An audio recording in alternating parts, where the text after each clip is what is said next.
In most parts of the African continent, the month of April brings help because it normally comes along with a fresh season of rains at the end of a dry and usually a devastating season. When rains come, every living thing, the plants, the birds of the air and all kinds of inhabitants of this beautiful continent rejoice at a fresh breath given by Mother Nature. But for the nation of Rwanda, the month of April will forever be associated with bad and disturbing memories. It is this time of the year that will forever remind her of the horrific events of the 1994 genocide. April 7th marked the beginning of the last carnage orchestrated to wipe out a single group of people. The word last is used here to underscore the belief in the National Declaration of Never Again. The 1994 genocide against the Tutsi certainly by magnitude became the highest rate of destruction entrenched by humanity against itself on African continent of the 21st century. About 1 million people, mostly Tutsis, were killed in a space of 100 days. The hopes, the dreams of the young and the old were annihilated by their fellow countrymen using machetes. The common man turned against his neighbor, the teacher of the nation against his students, the commander against his soldiers, the priest against his congregation, all possessed with a single evil plan of ethnic cleansing. It was mad, it was bad, it was sad.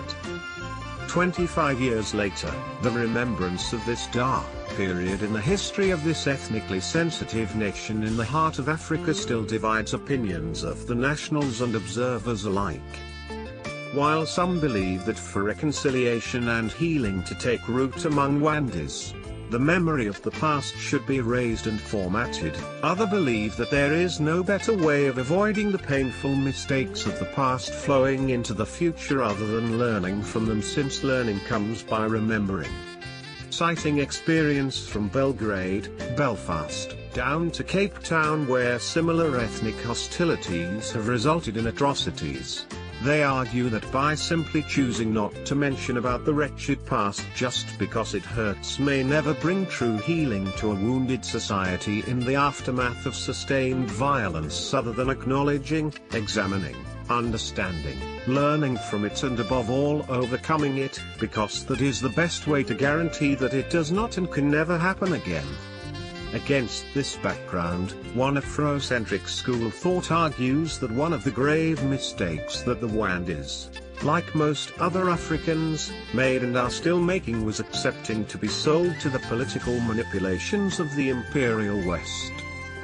They further argue that most notable manipulative scheme of the colonialists against Rwandese was to turn the hitherto clan divisions into ethnic groups.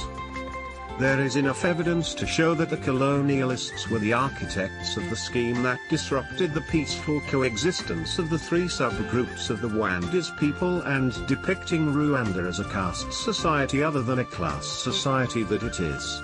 Catherine Watson, in her 1993 publication, The Exile from Rwanda, Background to an Invasion, rightly points out that it was the Belgians who engineered and deepened ethnic divisions that produced much of the bitterness by occasionally and intentionally switching alliance with one group against the other, most notably when the agitations for independence arose.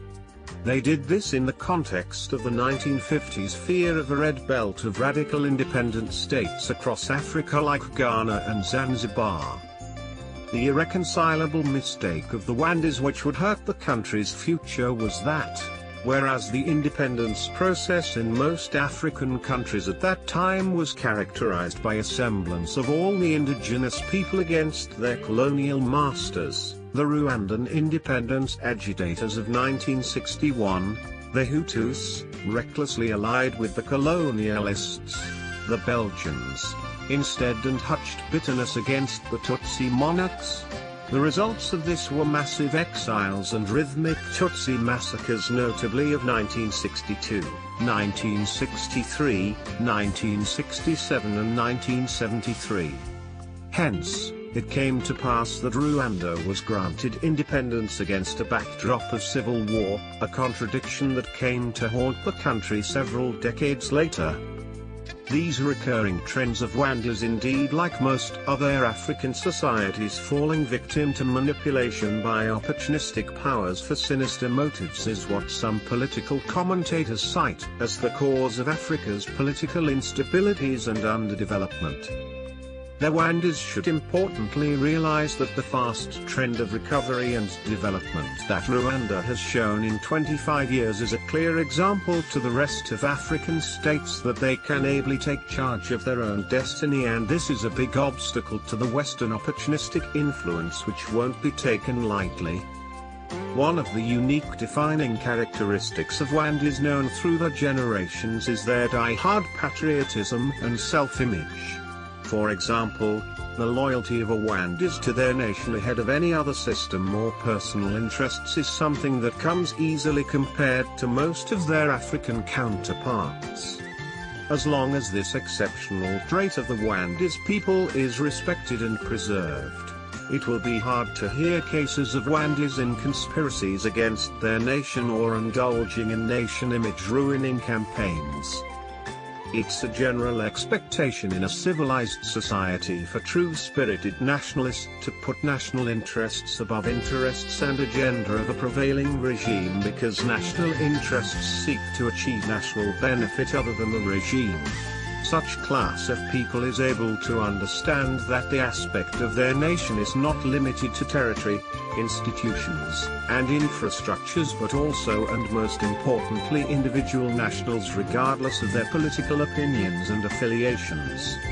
It is such consideration that most Rwandans regard the danger against the nation as a danger to its people. Rwanda will hence never have a better foundation of the national building of our time than patriotism, because it is that loyalty to this nation by its nationals that will sustain unity, stability, and commitment to her development. The process of uniting and revitalizing Rwanda would never come better until Rwandans come to appreciate the development potential underlying her homogeneous nature. Rwanda, being one of the most culturally homogeneous nations on the African continent, is better placed for development than most other countries in Africa. Rwandans share same religion, at least the majority, same cultural institutions, and speak the same language. Unlike Rwanda, most African states are multi-ethnic. In fact, the world's 20 most diverse countries are all African, and that partly explains why for over decades there have been wars and political conflicts almost throughout entire sub-Saharan Africa. The only other countries which are similar to Rwanda in composition and have no such problems, with the exception of Somalia, are Botswana, Lesotho, and Swaziland, and this is basically because they are homogeneous. In 2013, research findings on the diversity of countries published by the Harvard Institute of Economic Research found out that strong democracy, stability, and economic development highly correlates with homogeneity. Indeed, if you took time to think through, you would realize that the most developed and stable countries of the world on average are those which are either ethnically homogeneous or have strict federal systems. It is only through the federal system that multi-ethnic countries like the US, Canada, and Switzerland remain stable to the resemblance of homogeneous nations like Chile, Argentina, Korea, Japan, and most European countries. Similarly, Rwanda has no excuse not to be the most stable, most democratic, and most developed, at least on the African continent. When all is said and done, one thing to be appreciated for sure is that as the custodians of the present and the future of any country are its nationals, for Rwanda it's Rwandans. Depending on how strong the nation stand in protecting national interests against opportunistic influences, and how long it will remember the lessons of its past mistakes without forgetting who they are as a people. This documentary was brought to you by African Unity Renaissance, the old vision for a new Africa. If you like this video, feel free to share, subscribe, and you won't miss our new videos.